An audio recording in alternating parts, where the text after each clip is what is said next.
ক্লাসের শুরুতেই বলবো যে অলরেডি 15 দিন মতো আমাদের কাদম্বিনী ফাউন্ডেশন ব্যাচের ক্লাস বন্ধ ছিল। তো আজকের থেকে শুরু হচ্ছে আবার কাদম্বিনী ব্যাচ। তো অলরেডি কিন্তু আমরা পিছিয়ে পড়েছি অনেকটা। তো আজ থেকে চেষ্টা করব রেগুলার ক্লাস দেওয়া এবং প্রায় প্রত্যেক দিনই ক্লাস দেওয়ার চেষ্টা করব। তো যারা এখনো পর্যন্ত চ্যানেলে নতুন, এই ক্লাসটা প্রথম দেখছো, তোমাদেরকে জানিয়ে রাখি আমাদের এই চ্যানেলে এএনএম জিএনএম পরীক্ষার জন্য সম্পূর্ণ বিনামূল্যে লাইফ সায়েন্স ও ফিজিক্যাল সায়েন্সের ক্লাস করানো হয়। তো তোমরা যারা 2024 সালের পরীক্ষা দেবে কিন্তু কোনো কোচিং নাওনি অথবা যারা কোচিং নিয়েছো, তোমাদের জন্যই মূলত এই ক্লাসগুলো দিচ্ছি। ক্লাসগুলো আমরা সাধারণত 15 থেকে 20 মিনিটের করে রাখি। তো আশা করি তোমাদের জন্য হেল্পফুল হবে এবং যেগুলো করাবো ক্লাস থেকে তোমরা প্রিভিয়াস ইয়ার দেখলে দেখতে পাবে যে এইগুলোর মধ্যে থেকে কিন্তু কোশ্চেন আসছে নিয়মিত। তো ভালো করে ক্লাসগুলো ফলো করবে এবং ক্লাস দেখার সময় অবশ্যই বই এবং একটা খাতা নিয়ে বসবে। ক্লাসে যেগুলো করাবো সেগুলো ভালো করে নোট করবে এবং বই থেকে খুঁটিয়ে খুঁটিয়ে লাইন বাই লাইন পড়বে, তাহলে কিন্তু তোমাদের সম্পূর্ণ কনসেপ্ট ক্লিয়ার হয়ে যাবে। তো চলো শুরু করি আজকের ক্লাস। আর ক্লাস শুরুর আগে যেটা বলার যে তোমরা অনেকে ফিজিক্যাল সায়েন্সের ক্লাসের কথা বলছো, তো ফিজিক্যাল সায়েন্সের এখনও কোনো ক্লাস আপলোড করা হয়নি কাদম্বিনী ব্যাচের। এর আগের বহু ক্লাস যেগুলো আমরা করিয়েছি সেগুলো আছে, সেগুলো দেখতে পারো। এবং এই সপ্তাহের পর থেকে অর্থাৎ মে মাসের আজকে প্রথম অর্থাৎ 1 মে এবং নেক্সট উইক থেকে আমরা ফিজিক্যাল সায়েন্সের ক্লাসগুলো আপলোড করা শুরু করব এবং আশা করি ফিজিক্যাল সায়েন্সের ক্লাসগুলো সাধারণত 20 থেকে 30 মিনিটের হবে এবং ক্লাসগুলো অবশ্যই দেখবে। আর ক্লাস ভালো লাগলে অবশ্যই লাইক করবে, চ্যানেলটাকে সাবস্ক্রাইব করবে এবং কিছু যদি বুঝতে সমস্যা হয় সেটা কমেন্ট করে জানাবে। আর যারা এখনও আমাদের হোয়াটসঅ্যাপ গ্রুপে জয়েন হওনি, ডেসক্রিপশনে দেওয়া গ্রুপের লিঙ্ক থেকে জয়েন হয়ে যাবে। তো আজকে আমরা পড়ব লাইফ সায়েন্সের নেক্সট চ্যাপ্টার। আজকে পড়বো আমরা ভিটামিন। তো এই যে ভিটামিন, এটা সাধারণত নিউট্রিশন অর্থাৎ বাংলায় যাকে বলে পুষ্টি অধ্যায়ের অন্তর্গত। তো পুষ্টিটা কি? পুষ্টি হলো একটা বিপাকীয় ক্রিয়া এবং এই পুষ্টির সাহায্যে কি হয়, আমাদের দৈনন্দিন জীবনে যে সমস্ত অপরিহার্য উপাদান আমাদের বেঁচে থাকতে গেলে দরকার, সেই উপাদানগুলো সংগ্রহ করা হয় এবং এগুলোর ফলে আমাদের জীবদেহের বৃদ্ধি ঘটে। এটাকেই বলে সহজ ভাষায় পুষ্টি। তো এই পুষ্টির অনেক পার্ট আছে, তার মধ্যে একটা পার্ট হলো ভিটামিন। কার্বোহাইড্রেট আছে, মিনারেলস আছে, প্রোটিন আছে, ফ্যাট আছে, অনেক কিছু আছে। তো আজকের ক্লাসে আমরা শুধু এই ভিটামিনটা নিয়ে আলোচনা করব। এবারে সেই ভিটামিন নিয়ে তোমাদের যেটা জানলেই চলবে যে ভিটামিন আমাদের শরীরে খুব অল্প পরিমাণে লাগে। বিশাল পরিমাণে ভিটামিনের দরকার এমন কোনো বাধ্যবাধকতা নেই এবং প্রয়োজনও নেই বেশি ভিটামিন থাকার। খুব অল্প পরিমাণে লাগে এবং এই অল্প পরিমাণে থাকলে এই ভিটামিনের যা কাজ সেটা সম্পূর্ণ করতে পারে। আর আরেকটা যেটা কথা বলা, এই যে এই ভিটামিন উদ্ভিদ দেহে নিজে থেকেই প্রডিউস হয়, কিন্তু প্রাণী দেহে নিজে থেকে ভিটামিন উৎপন্ন হয় না। আমরা বাইরে থেকে কোনো খাদ্য গ্রহণ করি এবং সেই খাদ্য গ্রহণের মাধ্যমে আমরা কিন্তু এই ভিটামিন সেগুলো আমরা নিজেদের শরীরে প্রবেশ করাই। তো এবার এই ভিটামিনকে আমরা সাধারণত দুভাগে ভাগ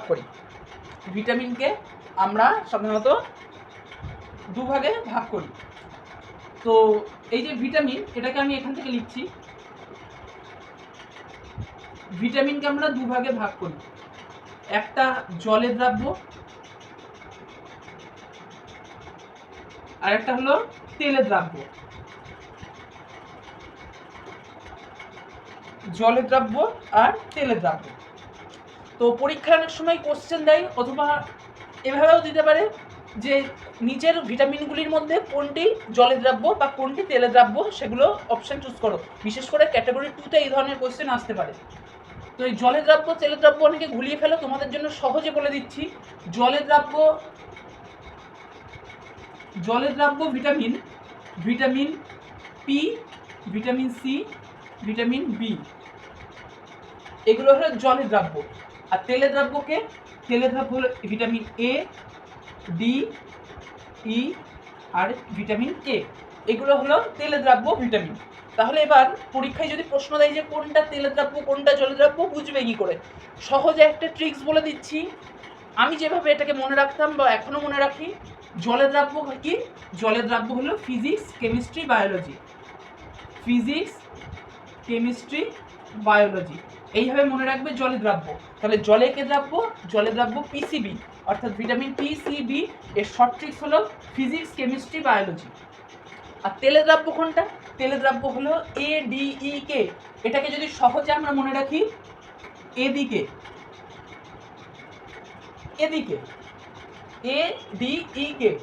এটাকে এডিকে দিয়ে মানে এদিকে দিয়েও তোমরা কিন্তু মনে রাখতে পারো, অথবা এদিকে যদি মনে না থাকে তাহলে কেডা, এদিকে অবলিক কেডা, এই দুভাবে তোমরা মনে রাখতে পারো এই জলের দ্রব্য আর তেলের দ্রব্য ভিটামিনগুলো সম্পর্কে। তো এটা গেল ভিটামিনের ব্যাপারে একটা বেসিক ইনফরমেশান। আর আরেকটা যেটা পরীক্ষার অনেক সময় প্রশ্ন আসে যে ভিটামিন মাইক্রোনিউট্রিয়েন্ট না ম্যাক্রোনিউট্রিয়েন্ট, তো সেটা হলো মাইক্রোনিউট্রিয়েন্ট। ভিটামিন হলো মাইক্রোনিউট্রিয়েন্ট। তো এটাও খাতায় লিখে নেবে যে ভিটামিন হলো একটা মাইক্রোনিউট্রিয়েন্ট। আর ভিটামিনকে দুভাগে ভাগ করে যে জলের দ্রব্য, তেলের দ্রব্য। জলের দ্রব্য কারা? ফিজিক্স, কেমিস্ট্রি, বায়োলজি, অর্থাৎ ভিটামিন পি সি বি। অনেকে ভিটামিন পির নাম শোনানো, কিন্তু ভিটামিন পি বলেও একটা ভিটামিন আছে, তো তার জন্য মনে রেখো ভিটামিন পি সি বি হলো জলের দ্রব্য। আর তেলের দ্রব্য হলো এদিকে বা কেডা, ADEK, এদিকে বা কেডা। তো এই গেল ভিটামিনের বেসিক ইনফরমেশান। এবার আমরা এক একটা করে ভিটামিনের নাম, তাদের রাসায়নিক নাম, তাদের অভাবজনিত রোগ, এগুলো নিয়ে বিস্তারিত আলোচনা করব। তো যারা ক্লাস দেখছো, ক্লাস ভালো লাগলে অবশ্যই লাইক করবে এবং শেয়ার করবে, এবং চ্যানেল যারা সাবস্ক্রাইব করেনি অবশ্যই চ্যানেলটা সাবস্ক্রাইব করে নেবে, কারণ এখানে কিন্তু এইভাবে শর্ট টাইমে লাইফ সায়েন্স এবং ফিজিক্যাল সায়েন্সের সমস্ত টপিক কভার করা হবে পরীক্ষার আগে। তো চলো দেখে নিই এবার ভিটামিনের নেক্সট পার্ট। তো আগে আমরা দেখলাম যে ভিটামিন সাধারণত দু ধরনের হয়, জলের দ্রব্য, তেলের দ্রব্য। তো এখানে আমরা তেলের দ্রব্য ভিটামিন নিয়ে আলোচনা করেছি। তো দেখো এখানে লেখা আছে এদিকে, অর্থাৎ ADEK। এই চারটে ভিটামিন নিয়ে আমরা আলোচনা করেছি, তাদের রাসায়নিক নাম এবং অভাবজনিত রোগ এগুলো নিয়েও আলোচনা করেছি। তো প্রথমেই আসবে ভিটামিন এ। ভিটামিন এর রাসায়নিক নাম কি? ভিটামিন এর রাসায়নিক নাম রেটিনল, এবং এর অভাবজনিত রোগ হলো রাতকানা, কেরাটোম্যালেশিয়া, জেরপ্থ্যালমিয়া, এগুলো হলো অভাবজনিত রোগ। তো অনেকে তোমরা এই ভিটামিন এর রাসায়নিক নাম মনে রাখতে পারো না। তো সহজ একটা ট্রিক, ভিটামিন এর অভাবজনিত রোগকে রাতকানা, এই রাতকানার সাথে রেটিনলকে লিঙ্ক করে নাও, রাতকানা রেটিনল, এইভাবে মনে রাখো। তাহলে প্রথমেই বোঝা গেল ভিটামিন এর রাসায়নিক নাম রেটিনল এবং অভাবজনিত রোগ রাতকানা, জেরপ্থ্যালমিয়া, কেরাটোম্যালেশিয়া ইত্যাদি। এরপর আসছে ভিটামিন ডি। ভিটামিন ডি নিয়ে জানতে গেলে যেটা প্রথমেই, যে ভিটামিন ডিকে আমাদের কিছু যদি নাও খাই, কিন্তু আমরা এটা প্রকৃতি থেকে মানে নিজেদের শরীরে প্রবেশ করাতে পারি। কীভাবে? সকালবেলা অর্থাৎ ভোরবেলার দিকে আমরা যদি সূর্যের আলোর মধ্যে চলাচল করি, সেক্ষেত্রে এই ভিটামিন ডি সূর্যরশ্মি থেকে আমাদের শরীরে প্রবেশ করে। তো এই গেল ভিটামিন ডির ব্যাপারে। ভিটামিন ডির রাসায়নিক নাম হলো ক্যালসিফেরল, এবং এটার অভাবজনিত রোগ কী হয়? রিকেট, অস্টিওম্যালশিয়া। তাহলে এই গেল ভিটামিন ডি ব্যাপারে। আর আরেকটা যেটা কথা বলার, এই যে ভিটামিন ডি এর আরেকখানা অভাবজনিত রোগ আছে, সেটা হলো অস্টিওপোরোসিস। এটা যেমন অস্টিওম্যালেশিয়া, ওটা হলো অস্টিওপোরোসিস। এখানে আমি লিখে দিচ্ছি, এটা এখানে লিখছি, অস্টিওপোরোসিস। Osteoporosis, osteoporosis. তো অস্টিওপোরোসিসটা নিয়ে আরেকটু বলে দিই। আমাদের যে হাড়ের গঠন হয়, মানবদেহের ধরো একটা হাড় আছে, এরকম ধরো একটা হাড় আছে। তো এই হাড়ের মধ্যে থাকে কি? ক্যালসিয়াম থাকে প্রচুর পরিমাণে। তো এরকম ক্যালসিয়াম থাকে, এই ক্যালসিয়াম যখন হাড়ের মধ্যে থেকে বেরিয়ে রক্তে মিশে যায়, তখন এই অস্টিওপোরোসিস রোগটা হয়। যারা ভিডিওটা দেখছো তারা ক্রমে সার্চ করে দেখো যে অস্টিওপোরোসিস হলে কী হয়। অর্থাৎ এই অস্টিওপোরোসিস হলে এই যে হাড়টা, এর মধ্যে থেকে ক্যালসিয়াম বেরিয়ে হাড়টা ফেপে যায়, অর্থাৎ হাড়ের মধ্যে বড় বড় ছিদ্র তৈরি হয়, প্রচুর পরিমাণে হাড়টা ফেপে যায়। তো ভিটামিন ডি রাসায়নিক নাম ক্যালসিফেরল, অভাবজনিত রোগ রিকেট, অস্টিওম্যালেশিয়া, অস্টিওপোরোসিস। এরপর আছে ভিটামিন ই। ভিটামিন ই রাসায়নিক নাম টোকোফেরল, এর অভাবজনিত রোগ হলো বন্ধ্যাত্ব। বন্ধ্যাত্ব কি? বন্ধ্যাত্ব বলতে বোঝায় অনেক মহিলারা প্রেগনেন্সি রিলেটেড বিভিন্ন সমস্যায় ভোগেন, অর্থাৎ যাদের প্রেগনেন্সি সহজে আসে না, তো তাকেই বলা হয় বন্ধ্যাত্ব।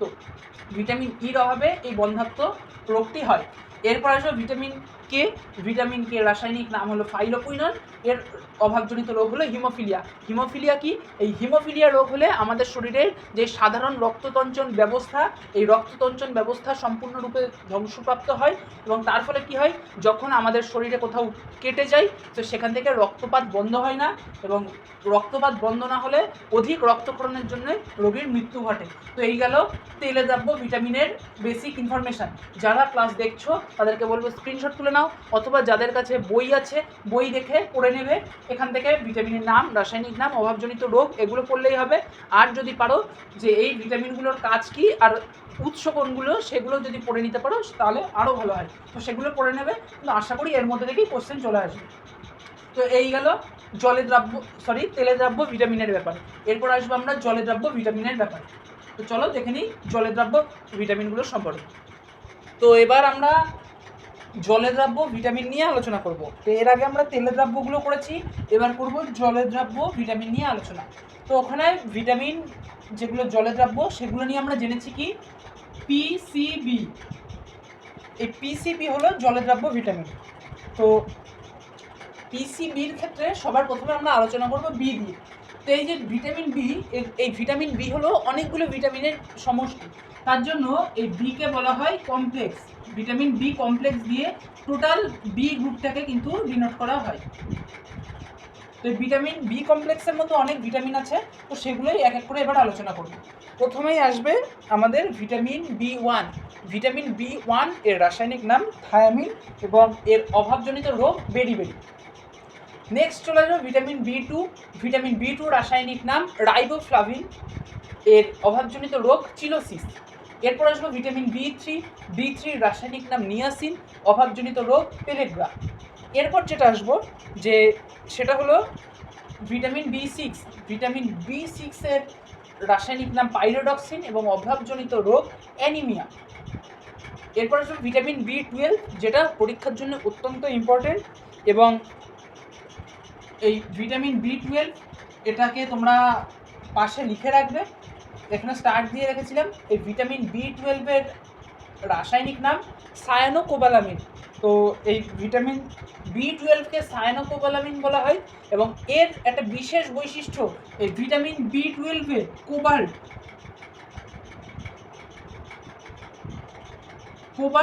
উপস্থিত থাকে। তো কোবাল্ট উপস্থিত থাকে এই ভিটামিন বি টুয়েলভে। এবং এর অভাবজনিত রোগ কি? এর অভাবজনিত রোগ মেলানোব্লাস্টিক অ্যানিমিয়া।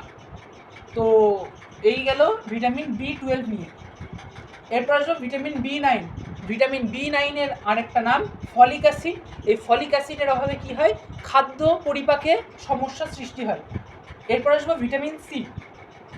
তো ভিটামিন সির রাসায়নিক নাম অ্যাসকর্বিক অ্যাসিড এবং এই ভিটামিন সির অভাবজনিত রোগ স্কারভি। এবং সবশেষে আসবো ভিটামিন পি। ভিটামিন পির রাসায়নিক নাম হলো বায়োফ্ল্যাভিনয়েড এবং এর অভাবজনিত রোগ হলো দুর্বলতা, অর্থাৎ ভিটামিন পির প্রভাবে হয় দুর্বলতা। আর ভিটামিন সিটাও অত্যন্ত ইম্পর্ট্যান্ট, এর রাসায়নিক নাম অ্যাসকর্বিক অ্যাসিড, এর অভাবজনিত রোগ scurvy. Vitamin B twelve cyanocobalamin, এতে কোবাল্ট থাকে, এর অভাবজনিত রোগ মেলানোব্লাস্টিক অ্যানিমিয়া। আর ভিটামিন বি সিক্স পাইরোডক্সিন, এর অভাবজনিত রোগ হলো মাইক্রোপ্লাস্টিক অ্যানিমিয়া। তো এই গেল মোটামুটি ভিটামিন বি, পি আর সির ব্যাপারে, যেগুলো সাধারণত জলদ্রাব্য। তো এগুলো তোমরা স্ক্রিনশট তুলে নিতে পারো। এখানে লাইটের সমস্যার জন্যে ছোট করে লিখেছি, বুঝতে অসুবিধা হতে পারে, কিন্তু যারা ক্লাস নোট বানাতে ইচ্ছুক এটা স্ক্রিনশট তুলে নিতে পারো, অথবা যাদের কাছে 9-10-এর বই আছে, বিশেষ করে পুরনো সিলেবাসের 9-10-এর যেই বই সেটা যাদের কাছে আছে তা সেই বইয়ে কিন্তু ডিটেলসে চার্ট আকারে দেওয়া আছে, সেখান থেকেও এটা পড়তে পারো। তো এই ছিল আজকের টপিক। আজকে ছিল ভিটামিন আবিষ্কার করেন কাশিম ইরফান। ভিটামিন হলো এক প্রকার মাইক্রোনিউট্রিয়েন্ট। ভিটামিন দু রকম, জলে দ্রাব্য, তেলে দ্রাব্য। তেলে দ্রাব্য হলো ভিটামিন এ, ডি, ই, কে। জলে দ্রাব্য হলো ভিটামিন পি, সি, বি অর্থাৎ বিসিপি।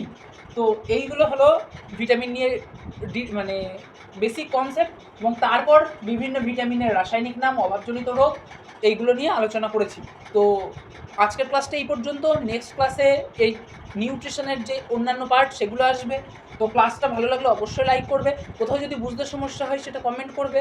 আর সবশেষে বলবো, যারা চ্যানেল সাবস্ক্রাইব করোনি অবশ্যই চ্যানেল সাবস্ক্রাইব করো এবং হোয়াটসঅ্যাপ গ্রুপে জয়েন হওয়ার জন্য ডিসক্রিপশনের লিঙ্ক থেকে গ্রুপে জয়েন হয়ে যাও। তো দেখা হচ্ছে নেক্সট ক্লাসে।